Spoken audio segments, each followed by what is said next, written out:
আমাদেরকে হত্যার উদ্দেশ্যে হামলা চালিয়েছিল, ওরা বোম মেরে টেরে আমাদের লোকজনদের সতর্ক করে দেওয়ার পর আমরা একটা জায়গায় শেল্টার নিতে যাচ্ছি, তখন আমার ওদের ছোড়া ইটে আমার নাকে এসে পড়ে, রক্ত ঝরে। তারপর এটিএমে ঢুকেছিলাম আমরা, তো এটিএমের গ্লাস টাস ভেঙে আমাদেরকে প্রাণে মারার জন্য চেষ্টা করেছে। আমার দুজন পিজি ছিল, তার জন্য হয়তোবা সরাসরি ঢুকে নেয়, কিন্তু দূর থেকে অসংখ্য ইট মেরেছে। আমার পিজির মোবাইলের কাজ চৌচির হয়ে গেছে। আর এছাড়া আমাদের প্রায় 10-12 জন বিভিন্ন আহত হয়েছে। একজন তো মুমূর্ষু অবস্থায় আছে, 80 বছর বয়সের।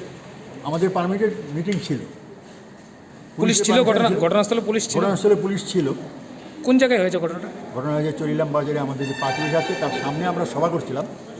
আর ওরা ব্লকের কাছে আনাথেরাই জমায়েত করেছিল, ওরা থেকে তারা ফিরে এসে তাদের পার্টি অফিস আছে একটা, সেখান থেকে তারা বোম, কাচের বোতল, বিয়ারের বোতল আর অসংখ্য ইট থ্রো করেছে এবং ইটের আঘাতে অধিকাংশ আহত হয়েছে। তারপরে ফিজিক্যালি 2-4 জনকে হাতের কাছে পেয়ে এমন মার দিয়েছে, এই যে বৃদ্ধ ওনাকে মেরেছে। আমরা দেখতে পেলাম যে হাসপাতালে বিজেপি কর্মীরাও বেশ আহত হয়েছেন। তো একজন বিজেপি আহত কর্মী বলেছেন যে সিপিএমের তরফ থেকে বিজেপির দিকে বোমা হামলা করিয়েছে, সেই বিষয়ে কী বলবেন? এটা সম্পূর্ণ মিথ্যা, কারণ আমরা ডেমোক্রেটিক ওয়েতে পুলিশের পারমিশনই প্রোগ্রাম করতে গেছি। যখন তারা চেস করেছে তাদের ইট হয়তো বা পাল্টা ইট মেরেছে, এতটুকু আমাদের তরফে, বেশি হলে এতটুকু হয়েছে যে ওরা ইট মারছে, ইট তুলে হয়তো তাদের যেহেতু মেরেছে সব তারা, কারণ তারা তৈরি ছিল, আমরা জানতাম না এতটা তৈরি। আমরা এখন পর্যন্ত সিপিএমের কতজন কর্মী আহত হয়েছে এক্স্যাক্টলি ফিগার না, কারণ কিছু লোক এখনও শেল্টার নিয়ে আছে চরিলামের কোনো বাড়িতে বা কোনো দোকানে। এদের সকলকে আমরা ট্রেস করতে পারিনি এখন পর্যন্ত। জনা 8 আমরা আহত হয়েছে পেয়েছি, একজন গুরুতর আহত, সে তার প্রাণ যেতে পারে। এর মধ্যে আমাকে লক্ষ্য করে বলছে তোকে আজকে প্রাণে মেরে ফেলবে। আচ্ছা স্যার, আরেকটা বিষয়, এর মধ্যে একদম আপনাকে সরাসরি কে বলেছে, চিনতে পেরেছেন না? এক্স্যাক্টলি তো চিনছি না, এরকম মোটামুটি একটা ছেলে ওইখানে, কারণ আমার পিজি যেহেতু পিস্তল ধরে আছে তার জন্য আমাকে এসে ধরতে পারছে না। আমার সঙ্গে আরও 2-4 জন লিডার। পিজি থাকাকালীন আপনি আহত? পিজি ফায়ার করে নাই, কারণ এডিশনাল এসপি প্রণব না মানববাবু উনি না করছেন, ফায়ার করবে না। আমরা বলেছি যে ব্ল্যাঙ্ক ফায়ার করো। দুটো ঘটনায় পুলিশ প্রশাসনের বিরুদ্ধে আপনাদের কোনো অভিযোগ আছে কিনা? পুলিশ প্রশাসনের বিরুদ্ধে অভিযোগ একটা বরাবরই আছে, এখানে আছে ওদেরকে নিয়ন্ত্রণে।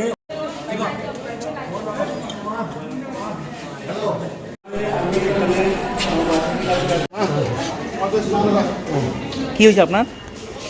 আমি চলে এলাম আজকে ব্লক ডেপুটেশনে যাই। কোন দলে রয়ে গেছেন? ভারতের কমিউনিস্ট পার্টি। হ্যাঁ, তারপর সেইখানে আমাদের পার্টি আছে, সামনে সভা চলাকালীন আক্রমণ। আপনার এই অবস্থা কিভাবে হলো? ওরা মানে কে? ভারতের জনতা পার্টি। আপনার নাম কি? প্রদেশ চন্দ্র রায়।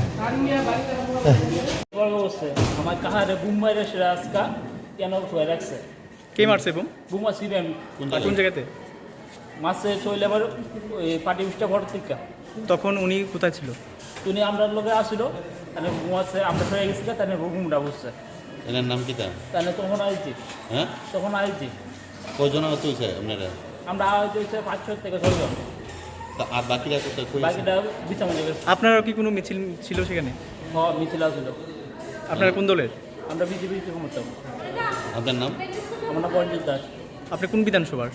শৈলাম 11 নম্বর, শৈলাম 11 নম্বর, শৈলাম বিধানসভা।